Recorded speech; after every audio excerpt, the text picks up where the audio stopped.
Tunachukua maoni ya watu wa mjengo, tusikie budget ya jana wameichukulia namna gani na inawafaidi kivipi. Habari ya Mkenya mwenzangu.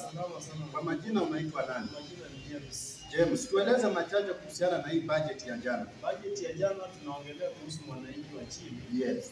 Kutoka vitu zaidi nilisikia waziri akitaja atapandisha vitu za plastiki. Yes. Ambapo inahusiana viti na viti, sahani, vijiko.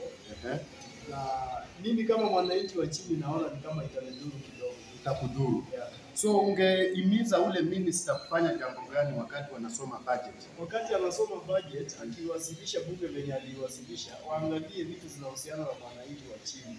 Vitu kama mafuta ishukishwe kukidhi maisha yetu. Vitu kama hizo plastic anasema hizi vitu za simu anasema atapandisha bei, ashukishe tupate kushikana kwa maisha sisi wote. Wewe kama mfanyikazi wa mjengo, tayari umechukua SHA ama bado? Ndio mkubwa, niko na SHA. Yes. Nilisikia inasaidia. Ukienda kwa hospitali unafaa ujijali afya yako wewe mwenyewe kwanza, ujijali wengine, kuanzia kwa wewe na familia yako.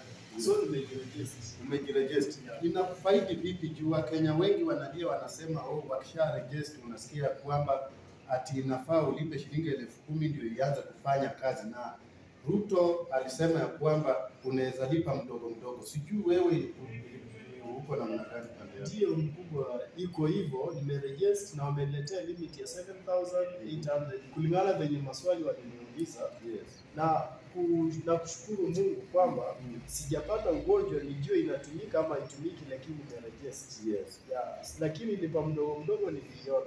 Na unapitia kupitia kwa Hustler Fund. Wewe umepewa limit ya Hustler Fund, ndio lipa mdogo mdogo inapitia hapo. Unapata. Yeah. Na tukiangalia pande hii ya jua kali, kama we mtu wa mjengo, jua kali inakupeleka namna gani? Na serikali ya Kenya Kwanza ilisema itaangalia watu wa mjengo, uwe mnapata kitu mzuri kidogo, hata nyinyi muenjoy. Kwa sasa tunang'ang'ana, hatuwezi sema tuko mbaya na tuko vizuri. Bora unapata lishe, lakini kulingana na mimi maisha ya saa hii iko juu na pesa tunapewa iko chini. Naona ni kama kwamba haitanikidhi maisha yangu, mahitaji yangu yote. So ningehimiza kama kuna kitengo inahusiana na mambo ya mjengo, kwa hiyo budget waseme construction ipandishwe, mtu wa chini apewe 700 ambapo ni labor.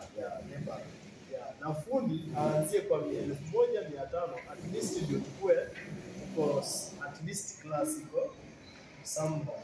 Mimi nashukuru kwa wakati wako na kuhimiza Wakenya. Na before tumalize, watu wa mjengo, vijana wa mjengo, mafundi, kwa watu wa mkono wote, wale wajachukua SHA, ungewaeleza jambo gani? Ningewahimiza kwamba waregister SHA, ujue ni nini kitafanyika kesho ama leo after minutes. Chukua SHA, ulipie, ili ukienda kuuliza umeregister SHA, uambie ndio niko through, waangalie utibiwe. Asante kwa wakati wako. Pia Barikiwe.